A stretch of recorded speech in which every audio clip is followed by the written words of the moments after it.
Bienvenidos al tema número 3 del curso de Introducción a la Programación con César, donde vamos a ver cómo podemos declarar variables dentro de este lenguaje de programación. Hasta ahora hemos visto cómo podemos instalarnos nuestro Visual Studio, cómo podemos añadir funcionalidades extras a nuestro Visual Studio y cómo crear nuestra primera aplicación a través de plantillas. Cuando hemos creado nuestra aplicación, que precisamente la hemos llamado primera aplicación, nos ha creado una estructura de ficheros que podéis ver en el explorador de soluciones, y ahora vamos a ver cómo podemos declarar variables dentro de nuestro proyecto, dentro de nuestra solución. Antes de nada, tenéis que saber que una variable sirve para almacenar información. En el caso concreto de Visual César, esta información va a ser muy específica. Esto quiere decir que se trata de un lenguaje fuertemente tipado, es decir, si nosotros declaramos una variable donde vamos a almacenar números, no podremos almacenar otra cosa que sean números. Y si declaramos una variable donde vamos a almacenar texto, no podremos almacenar otra cosa que no sean texto. Dicho todo esto, vamos a ver los dos tipos de variables que vamos a ver. Por un lado, que son lo que vamos a ver en este tema, son los tipos de datos primitivos. Estos son enteros, que son pues el 1, el 2, el -1, el -2, el 3, el 4, sin decimales. Luego, por otro lado, están los de coma flotantes, que son los que tienen decimales, por ejemplo, el 1,01. Luego también hay otro tipo de datos que se llaman booleanas, donde nos permite almacenar un valor verdadero o falso, true o false. Y luego, por último, vamos a ver los de tipo cadena, donde nos va a permitir almacenar o un carácter o una cadena de caracteres.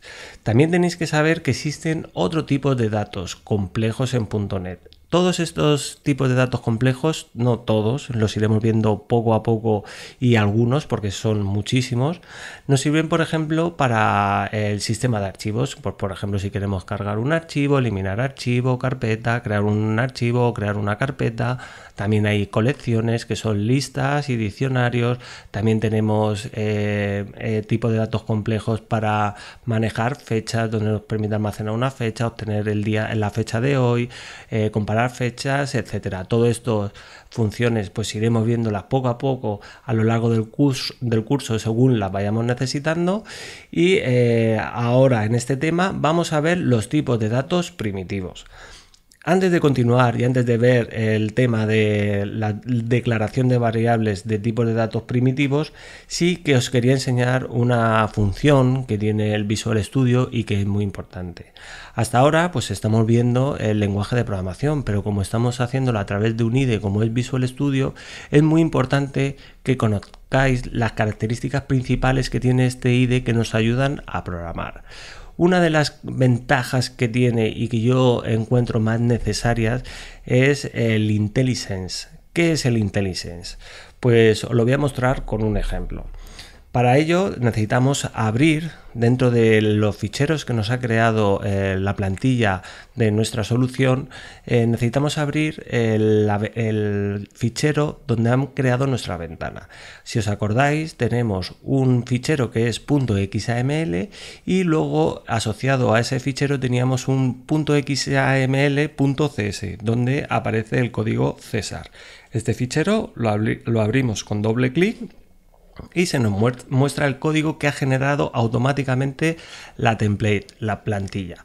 Os expliqué muy por encima qué es este fichero, ahora voy a explicar un poco más en detalle. Por un lado, en la parte de arriba tenemos los includes, es decir, las librerías que vamos a utilizar en este archivo. Que tengamos tantas librerías no quiere decir que estemos utilizando todas. De hecho, la nueva versión de Visual Studio añade una característica nueva, que es que te marca la librería que estamos utilizando. Nosotros, en principio, en todo este código de aquí abajo solo estamos utilizando esta librería. El resto de librerías las podríamos eliminar. Por defecto, cuando nos crea una plantilla, pues nos incorpora todas estas librerías. Es muy importante que esto se optimice. Hoy no lo vamos a ver, pero sí que en un futuro os enseñaré cómo lo podemos hacer automáticamente. Así que os quede claro que todo esto son las librerías que podemos utilizar, y esto también os lo he explicado, que es el espacio de nombres.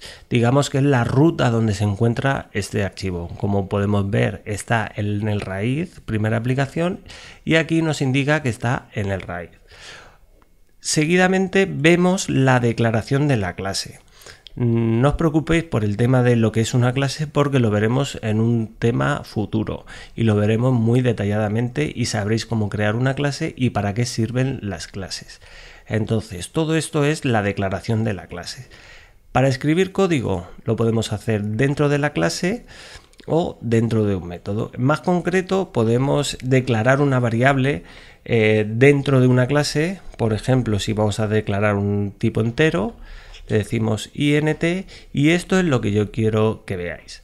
Cuando yo he pulsado la letra I, automáticamente me está proponiendo ya una serie de sentencias que se amoldan a lo que yo estoy escribiendo. Si sigo escribiendo int, ya me selecciona la sentencia que él te propone que es. Esto se llama el IntelliSense y de hecho funciona como un filtro. Si yo le doy a I, si veis, tengo una gran cantidad de sentencias que coinciden con I. Pero si ya voy filtrando por int, como veis, ya se va reduciendo todo el rango de sentencias que me propone. Yo en concreto voy a utilizar int, que viene a ser un entero, aunque ahora más adelante lo veremos, y lo que quería que vieseis es que nos va proponiendo. Cuando ya lo tienes, sin escribir todo, tú le das al enter y automáticamente te lo pone. Le ponemos un nombre y le asignamos un valor inicial. Así es como declaramos una variable. Primero ponemos el tipo de la variable que estamos creando, le damos un nombre y opcionalmente le podemos asignar un valor. Cuando hemos hablado de que es fuertemente tipado, quiere decir que yo a esta variable no le puedo asignar una cadena. ¿Por qué? Porque me va a dar un error, es lo que os he dicho. Te está diciendo que no puedes almacenar un texto dentro de un int. Esto solo permite números. Esto es a lo que se dice que es fuertemente tipado. Existen lenguajes de programación como JavaScript que son débilmente tipados, donde declaramos una variable y en un momento dado almacenamos un número y en otro dado podemos almacenar una cadena de caracteres o cualquier otro tipo de dato. Bueno, pues con esto terminamos la introducción a este tema y en el siguiente tema ya veremos los tipos de datos concretos primitivos y trabajaremos con ellos.